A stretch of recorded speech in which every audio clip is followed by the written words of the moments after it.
The release of the full costing of the Conservative platform is putting their promises into new perspective. The Parliamentary Budget Office pegs the Tories' new spending plan at $52.5 billion over 5 years. The Conservatives say they'll balance the budget in 10. So how do those numbers add up? Mostafa Askari is the chief economist for the Institute of Fiscal Studies and Democracy. The group reviews platforms to see if they make fiscal sense and are affordable. It doesn't endorse or comment on the merits of the platform themselves. Mostafa is in Ottawa.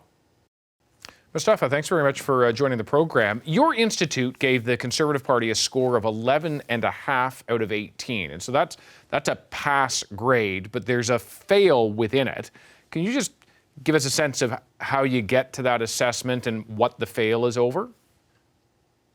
Well, we assess these platforms based essentially on three principles. One is just having sort of the economic and fiscal projection that is reasonable, realistic, and then the second one is whether there is a responsible fiscal management in the platform, and finally, on the transparency of the platform instead of the kind of information that they provide in terms of their measures and also in terms of their fiscal track and anything that is related to the sort of overall fiscal credibility of the platform. Now, the Conservatives got a pass on the first and the third measure, but they had a fail on responsible fiscal management, which was somewhat actually, even for us, it was a bit surprising when we look at the measures and the numbers, and we went through our assessment, and we came up with the score, which is below 50%. And I think on the responsible fiscal management, this is really where the main issue is with their assessment, is that we have essentially three indicators. One is whether the platform actually commitments are consistent with the defensible medium-term fiscal strategy. And on that, what we looked at their numbers, we saw that okay, they are proposing a fiscal framework that shows a declining deficit over the 5 years, and a commitment to balanced budget after 10 years, which is actually beyond the next political cycle.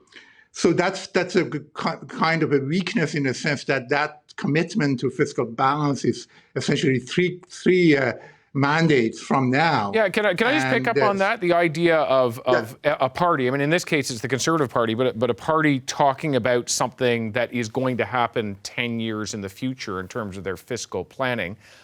Is that prudent when there are going to have to be at least two elections before then? That's correct. That's one of the major problems with that kind of a commitment, is that it doesn't really have much credibility because it's 3 elections from now and in a different mandate, and by then we don't know exactly what is going to happen on the economic side, the fiscal side. So unless they had some medium-term fiscal anchors and targets that would ensure that they are going to actually move in that direction. Mm-hmm. But again, but balancing the budget in 10 years doesn't really have much credibility in our view. Because there's another point around healthcare transfers to the provinces. The premiers have long been saying to the federal government, the Liberals in this case, give us more money. The share that you have given to us has steadily declined. Aaron O'Toole has said, I'm going to give this enormous amount of money, but it's actually back-ended. So it's a 10-year commitment, but almost all of that money flows in the last 5 years. Do you have the same sort of concerns around that making a promise that is not going to be fulfilled even by their own plan within a majority mandate to come out of this election? Yeah, I mean, there is that issue. I mean, in terms of the merit of the policy, we are not really judging the merit of the policy in this kind of assessment. But you are right in the sense that most of that money comes actually starting in the 6th year. In the first 5 years, there is only about, I think, overall $3 billion extra money that they would get, the provinces would get under the 6%. But the 6% escalator has significant fiscal implications in the long run, over the medium term and the long run. And that's one of the reasons that they got a very low mark in our second indicator for the fiscal management, which is whether the fiscal framework is consistent with the long-term fiscal sustainability.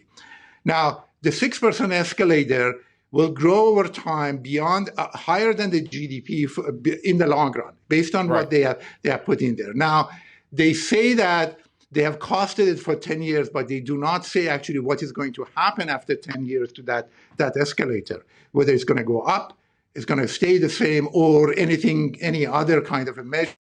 None of that is mentioned. So when we do fiscal sustainability assessment, we assume the current fiscal structure will remain intact. So that's how we said that, well, this would not be fiscally sustainable in the long run because of that 6% escalator. And it would be the only way they can actually get to a sustainability if they have significant decline in the spending in other programs over in the long run, or have other measures to increase revenues that would offset the impact of that escalator. Right, so I see what you're saying. That's one of the reasons that they failed. Yeah, the idea that I mean, I hear what you're saying, that if they really want to increase and keep on pace to increase healthcare transfers as much as they're promising out of this platform, that something else has to give, basically. They've got to get the money from somewhere else.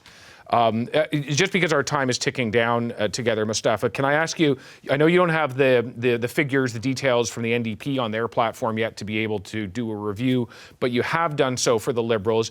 How does their platform compare to what you've seen from the Conservatives, just under your fiscal analysis? On the fiscal analysis, actually, they scored well.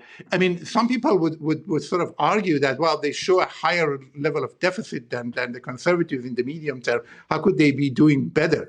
But the difference is that they're not actually tying the fiscal framework to anything in the long run that would cause fiscal problems.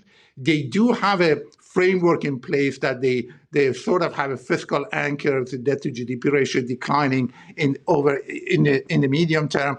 They commit to a strategic review of spending. Now, whether they do it or not, that's a different question. But they commit in the platform to doing that, and they show the willingness to actually deal with any kind of unexpected COVID-related further issues. So all these things will give sort of more credence to their plan in terms of the credibility of their plan. And so they scored better than the Conservatives on that, which again we have sort of heard from some of the commentators that it sort of they could not understand it. But and their platform, when we do the fiscal sustainability assessment on the fiscal framework, their actually structure is sustainable in the long run. All right. Mostafa Askari, thank you very much. Very complex issues here. I appreciate you trying to boil them down for us. Thank you very much, David. Yeah.